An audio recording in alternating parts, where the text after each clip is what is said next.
ओम नमो भगवते वासुदेवाय नमः। सबसे पहले आप सभी को आंवला नवमी की हार्दिक शुभकामनाएं। भगवान विष्णु और माता लक्ष्मी की कृपा सदैव आप पर और आपके परिवारजनों पर बनी रहे। आज के वीडियो में मैं आपसे बात करने वाली हूँ आंवला नवमी की पूजा विधि के बारे में। किस तरीके से बड़ी ही सरल और बड़ी ही आसान तरीके से आप अपने घर पर ही आंवला नवमी की पूजा कर सकते हैं। कार्तिक मास के शुक्ल पक्ष की नवमी तिथि को आंवला नवमी यानी कि अक्षय नवमी, कुष्मांडा नवमी और धात्री नवमी के नाम से भी जाना जाता है। धार्मिक दृष्टि से कार्तिक मास के इस नवमी तिथि का महत्व अक्षय तृतीया से कुछ कम नहीं होता। कहते हैं कि जो लोग दिवाली पर भगवान विष्णु और माता लक्ष्मी जी की कृपा पाने से वंचित रह गए हों, उनके लिए अक्षय नवमी ही एकमात्र बड़ा अवसर होता है जब बड़ी ही आसानी से लक्ष्मी नारायण जी की कृपा प्राप्त की जा सकती है। अक्षय तृतीया के समान ही अक्षय नवमी के दिन किए गए पुण्य का प्रभाव कभी भी क्षय नहीं होता, अर्थात नष्ट नहीं होता। आज के दिन हर किसी को बस इतना जरूर करना चाहिए कि आंवले के पेड़ की यदि पूजा करना संभव हो तो आंवले के पेड़ की पूजा करें, नहीं तो आंवले की टहनी या आंवले के फल की पूजा भी आप कर सकते हैं। आज के दिन प्रसाद के रूप में आंवला लक्ष्मी नारायण जी को अर्पित जरूर करें। इन सब के पीछे ऐसा करने का कारण ये होता है कि अक्षय नवमी के दिन आंवले की प्रधानता बहुत ज्यादा होती है, क्योंकि तुलसी जी और बेल दोनों के गुणों को धारण करने वाले आंवले के वृक्ष पर इस दिन त्रिदेव यानी कि ब्रह्मा, विष्णु और महेश के साथ में देवी सरस्वती, लक्ष्मी जी और देवी पार्वती भी वास करती हैं। अक्षय नवमी के दिन आंवले के महत्व को लेकर जो कथा पुराणों में बताई गई है, उसके अनुसार आंवला भी दिव्य फल है।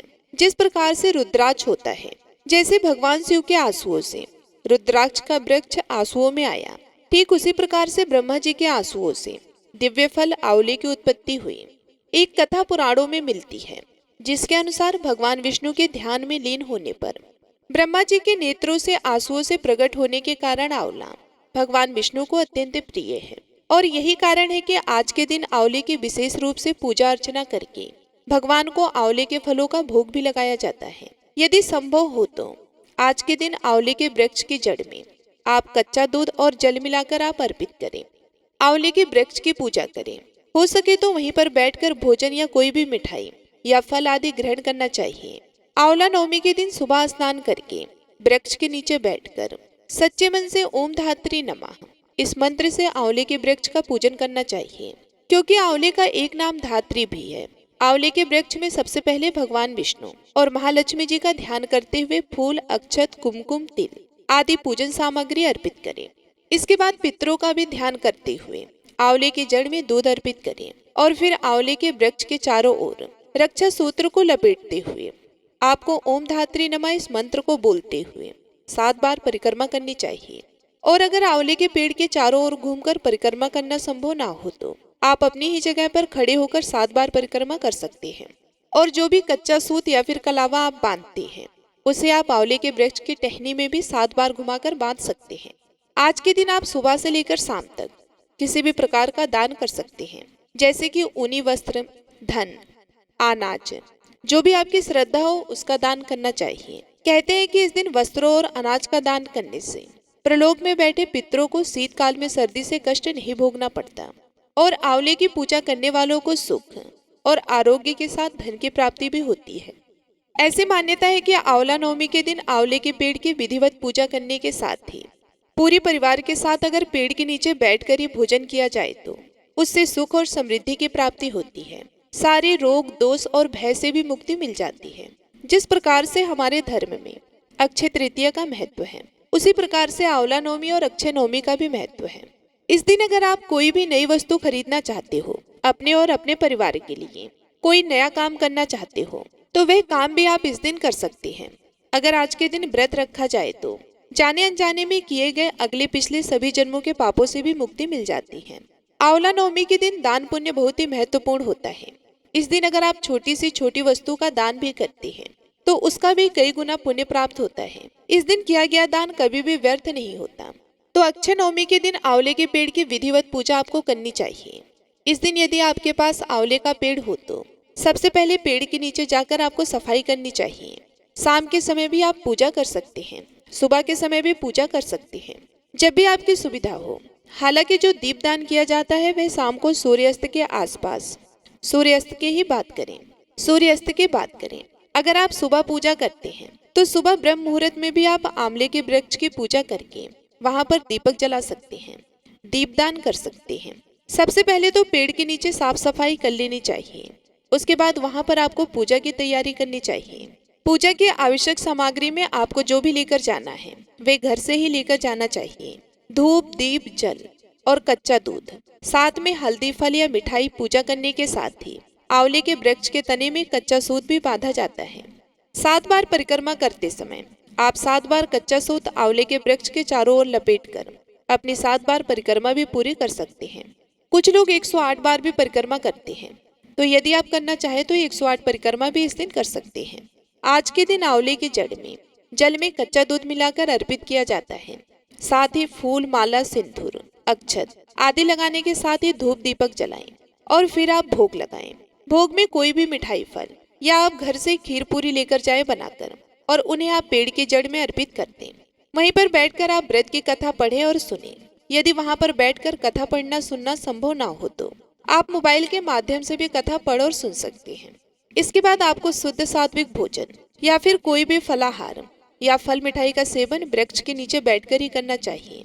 कुछ फल या मिठाई आपको पेड़ के जड़ में ही छोड़ देना है। कुछ को आप प्रसाद के रूप में घर लाकर परिवार के सभी सदस्यों को भी जरूर दें।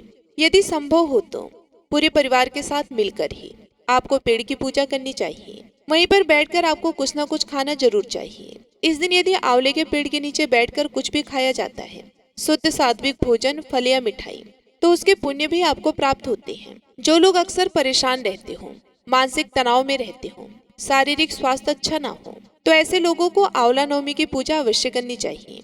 आंवले की पूजा करते समय एक मंत्र का जाप आपको करना है।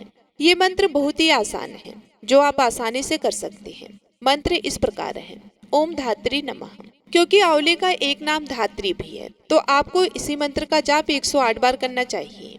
उसके बाद आपकी यदि कोई विशेष मनोकामना हो तो उसकी पूर्ति के लिए भी आप प्रार्थना कर सकते हैं। जो भी महिलाएं इस व्रत को रखती हैं, तो सुबह से लेकर आपको व्रत रखना चाहिए। व्रत रखने से पहले आपको संकल्प लेना होता है। इस दिन स्नान आदि से निर्वृत्त होकर आप घर के मंदिर में पूजा कर सकते हैं और फिर सुबह के समय भी आप व्रत की कथा पढ़े या सुन सकते हैं। व्रत की कथा भी आपको इस वीडियो में मैं सुनाऊंगी। इस दिन उपवास रखें। शाम के समय आप सूर्यास्त के समय आपके अपने आसपास यदि पेड़ मिल जाए तो पेड़ की पूजा करें। कई बार लोग शहरों में रहते हैं, वहां पर आंवले का पेड़ यदि ना मिल पाए तो आंवले की टहनी यदि आपको मिल जाती है तो आप टहनी को भी अपने घर में गमले में स्थापित करके वहां पर पूजा कर सकते हैं और फिर उसी गमले की आप चारों ओर घूमकर परिक्रमा भी कर सकते हैं। अगर आपको टहनी भी ना मिले तो आप आंवले का फल लेकर आए। 5 या 7 आंवले आप लेकर आए। फिर उन आंवले को आपको एक गमले में मिट्टी भरकर उसके ऊपर स्थापित करना चाहिए। आंवले को आप किसी भी मिट्टी के पात्र में रख सकते हैं या किसी भी धातु के प्लेट में रखकर उन सभी का तिलक करके, चंदन से तिलक करके उनको धूप दीपक जलाकर आरती उतारें। आरती उतारने के साथ ही भगवान विष्णु का और भगवान शिव का ध्यान करें। इसके बाद आप उन फलों को भगवान विष्णु को भी समर्पित करें। और जो महिलाएं हैं जिन्होंने व्रत रखा है, उन्हें सबसे पहले व्रत का पाड़ना यानी कि व्रत आंवले का फल खाकर ही खोलना चाहिए। इस दिन परिवार के सभी सदस्यों को आंवला जरूर खाना चाहिए। और अगर कई बार ऐसा होता है कि आंवले का फल भी ना मिले तो यदि आपके पास आंवला किसी भी रूप में हो, चाहे वह आंवले का पाउडर हो, आप उसका सेवन भी यदि कर लेते हैं तो उससे भी आपको अक्षय नवमी के दिन जो पुण्य प्राप्त होता है तो वे मिल सकता है। कोशिश करनी चाहिए। आपको बड़ी आसानी से आंवले का फल कहीं ना कहीं मिल ही जाएगा। बाजार में भी आपको मिल जाएगा, सब्जी मंडी में मिल जाएगा, तो आप जरूर लेकर आए। आंवले के फलों का सेवन करने के साथ ही आप फिर बाद में शुद्ध सात्विक भोजन ग्रहण कर सकते हैं। आज के दिन दीपदान किया जाता है। दीपदान 2 तरह से किया जाता है। एक तो आप साधारण तरीके से जैसे दीपक जलाते हैं वृक्ष के नीचे, और कुछ लोग आज के दिन आंवले के जो फल होते हैं, जो आंवला होता है, उसके ऊपर के हिस्से को काट करके उसी में घी की बाती लगाकर दीपक जलाते हैं। अगर आप चाहे तो आप भी ऐसा कर सकते हैं। उसको अच्छे से आसानी से कट कर लीजिएगा। उसके ऊपर आप बाती लगाएं। फिर उसी आंवले की बाती से जो आपने दीपक बनाया हुआ है उसी से भगवान विष्णु की आरती उतारनी चाहिए। क्योंकि आंवले के फल में बेल का भी गुण होता है और आंवला भगवान विष्णु को भी अत्यंत प्रिय होता है। तो आप भोलेनाथ की भी पूजा करें और भोलेनाथ की आरती भी करें। सबसे अंत में विष्णु चालीसा का पाठ और शिव चालीसा का पाठ करके आपको आरती करनी चाहिए। भगवान विष्णु का बहुत ही सरल और आसान मंत्र है ओम नमो भगवते वासुदेवाय और भगवान शिव का मंत्र है ओम नमः शिवाय। अगर इन मंत्रों का जाप भी सच्चे मन से, श्रद्धा और विश्वास के साथ कर लिया जाए तो सभी मनोकामनाएं पूर्ण हो जाती हैं। अब सुनिए आंवला नवमी की कथा। पौराणिक कथा के अनुसार एक राजा था। उसका यह प्रण था कि वह रोज 1.25 मन आंवले का दान करने के बाद ही भोजन ग्रहण करेगा। आंवले का दान करने के कारण ही उस राजा का नाम आंवला राजा पड़ गया। एक दिन राजा के बेटी बहू ने सोचा कि राजा इतने सारे आंवले रोजाना दान करते हैं, इस तरह से तो एक दिन सारा खजाना ही खाली हो जाएगा। इसलिए एक दिन राजकुमार ने अपने पिता से कहा कि उन्हें इस तरह का दान बंद कर देना चाहिए। बेटी की बात सुनकर राजा को बहुत दुख हुआ और राजा रानी महल छोड़कर सुनसान जंगल में जाकर बैठ गए। उस रोज राजा और रानी आंवले का दान नहीं कर पाए और अपने नियम के अनुसार उस दिन राजा ने कुछ भी खाया नहीं। जब भूखे प्यासे 7 दिन बीत गए तब भगवान ने सोचा कि अगर मैंने इसका प्रण नहीं रखा और इसका सत नहीं रखा तो इसका तो विश्वास ही मुझ पर से उठ जाएगा। इसलिए भगवान ने जंगल में ही महल राज और बाग बगीचे आदि सब बना दिए और ढेरों आंवले के वृक्ष वहां पर लगा दिए। अगली सुबह जब राजा रानी उठे तो देखा कि जंगल में तो उनके राज्य से भी 2 गुना राज्य बसा हुआ है, जिसे देखकर राजा ने अपनी रानी से कहा कि रानी देखो, सत मत छोड़े सूरमा, सत छोड़िया पत जाए, सत की छोड़ी लक्ष्मी फिर मिलेगी आए।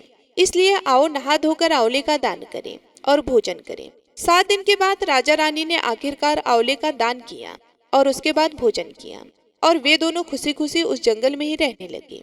उधर अपने पिता का अपमान करने और माता पिता से बुरा व्यवहार करने के कारण बहू बेटी के बुरे दिन आ गए। उनका सारा राज्य दुश्मनों ने छीन लिया। अब वे दाने दाने को मोहताज हो गए। किसी प्रकार काम ढूंढते ढूंढते आखिरकार वे अपने पिता के ही राज्य में आ पहुंचे। उन दोनों की हालत इतने बिगड़े हुए थी कि पिता ने उन्हें पहचाना नहीं और उन्हें काम पर रख लिया। बेटी बहू को भी नहीं पता चला कि उनके माता पिता इतने बड़े राज्य के मालिक हो सकते हैं, सो उन्होंने भी अपने माता पिता को नहीं पहचाना। एक दिन बहू ने सास के बाल गूंथते समय उनके पीठ पर एक मस्सा देखा। उसे यह सोचकर रोना आने लगा कि ऐसा मस्सा तो मेरी सास के भी था और हमने यह सोचकर उन्हें आंवले का दान करने से रोका था कि इस तरह तो हमारा सारा धन नष्ट हो जाएगा। आज जाने वे लोग कहाँ होंगे। यह सोचकर बहू अपनी सास को और अपने ससुर जी को याद करके रोने लगी। रोते रोते उसकी आंखों से आंसू सास के पीठ पर टपक टपक कर गिरने लगे। रानी ने तुरंत पलट कर देखा और पूछा कि अरे तू क्यों रो रही है। तब उसने बताया कि माँ जी, आपकी पीठ जैसा मस्सा तो मेरी सास की पीठ पर भी था। हमने एक दिन उन्हें आंवला दान करने से मना कर दिया था, इसलिए वे घर छोड़कर कहीं चले गए और हमने आज तक उन्हें फिर कभी नहीं देखा। तब रानी ने उन्हें पहचान लिया, सारा हाल पूछा और अपना हाल भी उन्हें बताया।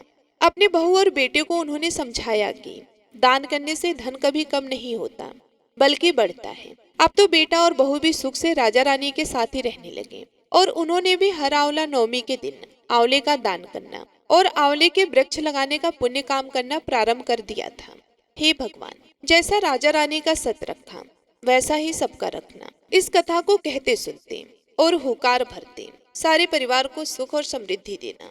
ये थी आंवला नवमी की कथा। अगर संभव हो तो आज के दिन आपको अपने घर में या आसपास किसी नदी तालाब के किनारे पर आंवले का पौधा लगाना चाहिए। जब तक कि पौधा बड़ा ना हो जाए, वृक्ष ना बन जाए, तब तक उसकी देखभाल भी करनी चाहिए। उम्मीद करती हूँ कि यह वीडियो आपको पसंद आई होगी। अगर जानकारी अच्छी लगी हो तो प्लीज वीडियो को लाइक करके हमारे चैनल को सब्सक्राइब जरूर कीजिएगा। मिलती हूँ मैं आप सभी लोगों से अगली वीडियो में। तब तक के लिए धन्यवाद। हरे कृष्णा, जय श्री राधे।